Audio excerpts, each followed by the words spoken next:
Hello बच्चों, let's read the question first and the question says roots of the equation 9x square minus 18 mod x plus 5 is equal to 0 belonging to the domain of definition of the function. Function आपके पास given है log x square minus x minus 2 is option A is minus 5 by 3 and minus 1 by 3, option B is content not found, option C is minus 5 by 3 and option D is minus 1 by 3। तो सबसे पहले हम इसका की concept लिख लेते हैं। इसका की कॉन्सेप्ट क्या होगा, जो आपका मॉडुलस ऑफ एक्स होता है वो आपका negative and positive both values देता है।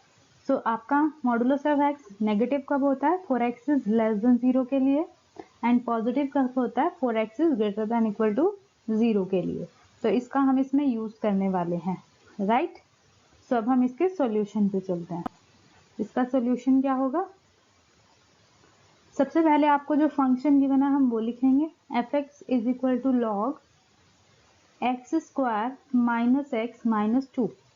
अब हमें इसकी डोमेन फाइंड करनी है। सो फॉर डोमेन हमें पता है कि जो लॉग के अंदर वैल्यू है, जो पॉलिनोमियल है, वो हमेशा क्या होता है, पॉजिटिव होता है। तो लॉग के अंदर जो डोमेन होती है वो ऑलवेज पॉजिटिव होती है। तो domain of logarithmic function, log function always क्या होती है, पॉजिटिव होती है, ऑलवेज पॉजिटिव, राइट। सो इसीलिए हम क्या करेंगे, x square minus x minus 2 हमेशा क्या रहेगा, ग्रेटर देन 0। अब हम इसके टू फैक्टर्स बनाएंगे, फैक्टर्स आएंगे x minus 2 and x plus 1 is greater than 0। अब आपके पास टू फैक्टर्स बन चुके हैं। अब आप इसमें वेरी कम मेथड यूज कर सकते हो। सो फर्स्ट जो वैल्यू आएगी आपके पास, रूट आएगा फर्स्ट -1 एंड सेकेंड रूट आएगा 2। सो वेरी कम मेथड को यहाँ पर अप्लाई करेंगे, ये आपका बन जाएगा पॉजिटिव नेगेटिव पॉजिटिव, राइट। सो आपका पॉजिटिव कौन कौन से एरिया में, कौन कौन से इंटरवल में आ रहा है, एक तो आपका पॉजिटिव है -∞ टू -1 में, एंड सेकेंड आपका पॉजिटिव आ रहा है 2 टू इन्फिनिटी में। सो ये दोनों ही इंटरवल होंगे जिसमें आपका function that means x square minus x minus 2 positive आएगा। सो ये आपकी डोमेन हो जाएगी इस फंक्शन के लिए। तो आप लिखेंगे कि एक्स बिलोंग करता है इन दोनों के यूनियन में। ये आपको डोमेन मिल चुकी है।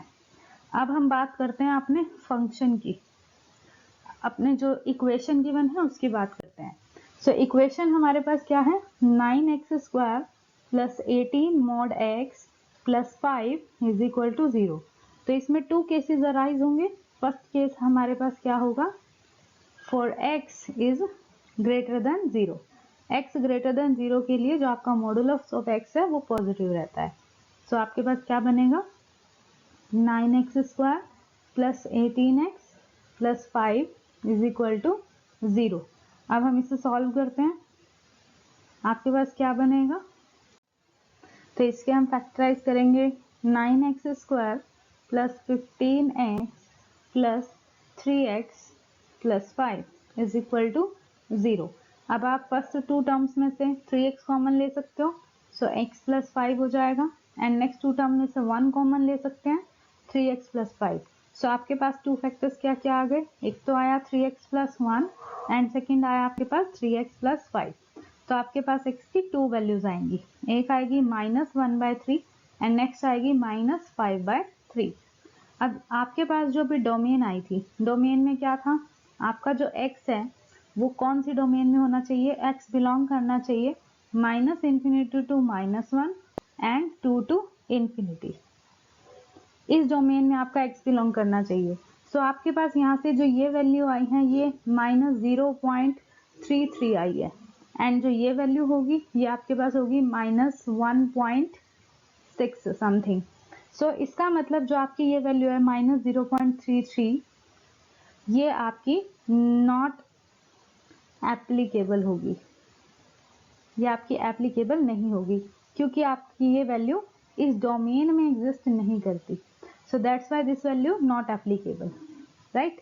सो ये आपकी -0.33 is not applicable, but -1/6 is applicable, क्योंकि ये हमारा इसकी डोमेन में लाई कर रहा है, ये आपका -∞ टू -1 वाले इंटरवल में लाई कर रहा है। सो यस, ये आपकी एप्लीकेबल होगी। ओके अब ये हमारा केस नंबर 1 था जिसमें हमने x इज ग्रेटर देन 0 लिया था। अब नेक्स्ट हम केस लेंगे जिसमें x आपका लेस देन 0 होगा। अब हम सेकंड केस लेके चलते हैं। तो केस सेकंड हमारे पास क्या होगा, for x is less than 0। So ये हमारे पास बनेगा 9x square minus 18x plus 5 is equal to 0। इसे फैक्टराइज करेंगे, 9x square minus 15x minus 3x plus 5 is equal to 0। तो आपका 3x कॉमन आएगा, 3x minus 5 minus 1 3x minus 5 is equal to 0। तो टू फैक्टर्स आपके पास आए, 3x minus 5 and 3x minus 1 equal to 0। x की values आपके पास आएंगी 5/3 एंड 1/3। 5/3 आप क्या लिखेंगे, 1.6 लिखेंगे एंड 1/3 को आप 0.33 लिखेंगे।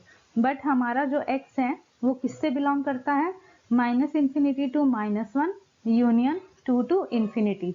सो ये दोनों वैल्यूज ही हमारी इस डोमेन में एग्जिस्ट नहीं करती। सो ये दोनों वैल्यूज ही आपकी नॉट एप्लीकेबल होगी। सो प्रीवियस केस में आपने x की जो वैल्यू फाइंड की थी ओनली वही वैल्यू आपकी एप्लीकेबल होगी। So x is equal to -5/3, only ये वैल्यू आपकी एप्लीकेबल आएगी एंड यही आपका रिक्वायर्ड रिजल्ट होगा। And this is your option number C. So option number C is the correct answer. Okay, I hope you understood well. Best of luck. Thank you.